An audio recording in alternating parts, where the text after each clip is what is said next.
नमस्कार दोस्तों, कैसे हैं आप लोग? तो जैसा कि हमारा जो पिछला टॉपिक था, एक हमारी रील थी Realme 12X 5G हैंडसेट की, कि मैं अगली वीडियो में इसकी फुल इन्फॉर्मेशन दूंगा। इस वीडियो में उसकी फुल इन्फॉर्मेशन देने वाला हूँ, विद डायग्राम देने वाला हूँ और बोर्नियो और अदर डायग्राम से भी आपको कंपेयर कराने वाला हूँ।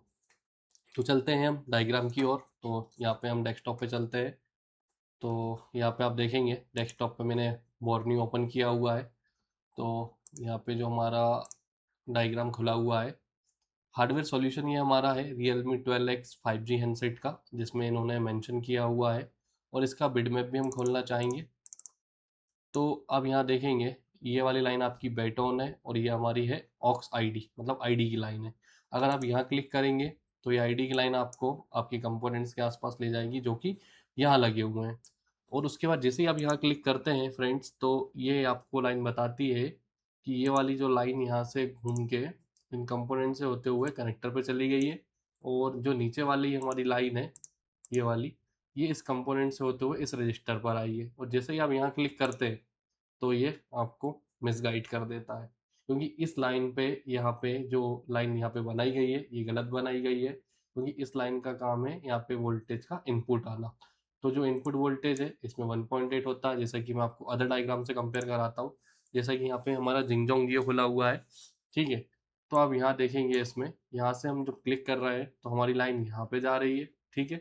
जैसे कि बोर्नियो में भी यहाँ तक सही गई है।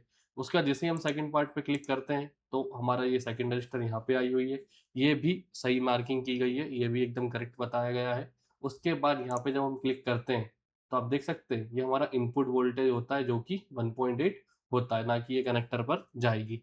तो यहाँ पे एक गलती है, आप जब भी रिपेयर करें तो थोड़ा सा इस चीज़ का ध्यान रखें। तो यहाँ पे आपको जो वार्नियो बिटमैप में उन्होंने लाइन का बताया है वो गलत जगह, कि ये जो हमारा 1.8 है इसको आपको इस रजिस्टर को निकाल के ही चेक करना है, क्योंकि ये कई बार ओपन हो जाता है। अगर आप ऊपर से वैल्यू चेक करेंगे तो हमारी इस रजिस्टर से इस रजिस्टर की वैल्यू कनेक्ट होकर आपको वैल्यू दिखाएगा। या फिर आप रजिस्टर नहीं निकालना चाहते हैं तो यहाँ पे आसपास जो हमारे कंपोनेंट्स दिख रहे हैं, यहाँ से आप क्लिक करेंगे तो यहाँ पे आपको कनेक्टिविटी मिल जाएगी, यहाँ से यहाँ की कनेक्टिविटी मिल जाएगी। तो आपको ये देख के ही कनेक्टिविटी से कनेक्ट करना है। अगर नहीं आ रही है तो आप यहाँ से या यहाँ से कहीं से भी जंपर इसमें लगा सकते हैं।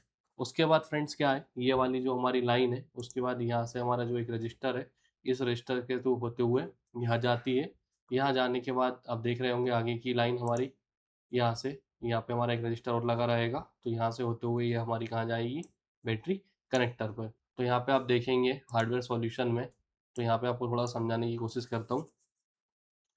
तो अभी आप यहाँ देखेंगे कि हमारा एक रजिस्टर यहाँ लगा हुआ है, जो कि ग्राउंड के साथ लगा हुआ है, और उसका ही उसी का सिरा यहाँ पे अटैच है इस पे।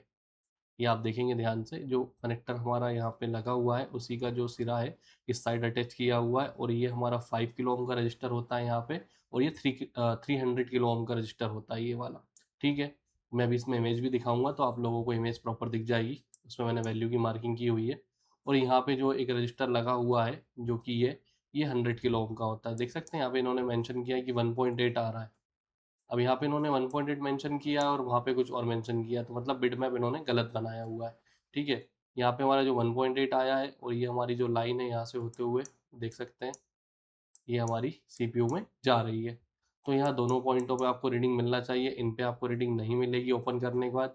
जब आप ये रजिस्टर निकाल देंगे तो यहाँ पे आपको किसी भी प्रकार की रीडिंग देखने को नहीं मिलेगी। आप सारे रजिस्टर को निकाल के साइड में रख सकते हैं और इन दोनों टेस्ट रजिस्टरों के सिरों पर आप वैल्यू चेक करेंगे तो आपको एक साइड 1.8 की वोल्टेज मिलेगी और डाइवर्टिंग भी मिलेगी, और साथ में यहाँ पे सीपीयू की भी डाइवर्टिंग मिलेगी। तो यहाँ पे इन दोनों टिप्स पे आपको डाइवर्टिंग देखने को मिलेगी। उसके अलावा जब आप यहाँ ट्रैक करेंगे तो ये लाइन यहाँ से यहाँ कनेक्ट होगी और यहाँ से होते हुए आपके बैटरी कनेक्टर पर चली जाएगी, जैसा कि ये लाइन यहाँ से बैटरी कनेक्टर की ओर गई हुई है, ठीक है। अब ये तो हो गई हमारी बैटरी कनेक्टर की बात और हमारी आईडी लाइन की बात, ठीक है। इसके अलावा इसमें रजिस्टर कितनी वैल्यू के लगे हैं और किस किस टाइप से बैटरी कनेक्टर आते हैं वो दोनों मैं आपको बता देता हूँ। तो जैसा कि फर्स्ट इमेज ये है, आप ये समझिए, फिर मैं आपको वैल्यू भी बताता हूँ।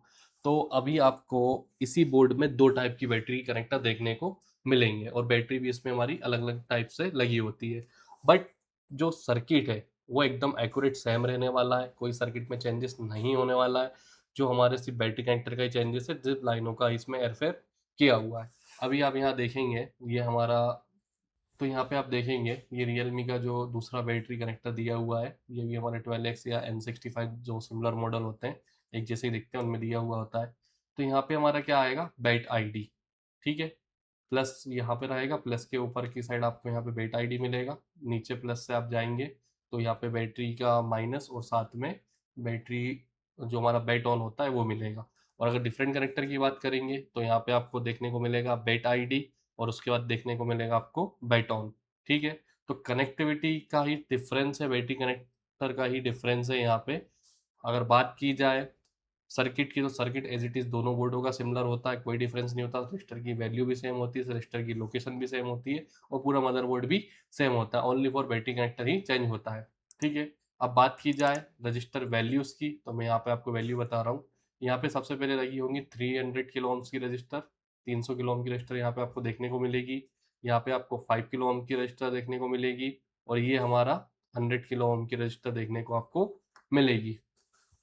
तो यहाँ पे उम्मीद करता हूँ आपको सर्किट समझ में आया होगा, किस तरीके से आपको बैटरी कनेक्शन एरर का सॉल्यूशन जो है यहाँ पे मैंने बताया है। तो इस तरीके से अगर आप काम करेंगे तो ये एरर आपका बिल्कुल प्रॉपरली सॉल्व हो जाएगा, ये एरर आपका रिटर्न नहीं आएगा। तो फ्रेंड्स, इसका जो अगला एरर है थर्मल से रिलेटेड का, अगर आप वीडियो चाहते हैं तो कमेंट बॉक्स में जल्दी जल्दी कमेंट कीजिए, वीडियो को लाइक कीजिए, शेयर कीजिए। तो अगली वीडियो में जल्द से जल्द मिलते हैं दोबारा से न्यू टॉपिक के साथ। जब तक के लिए थैंक यू।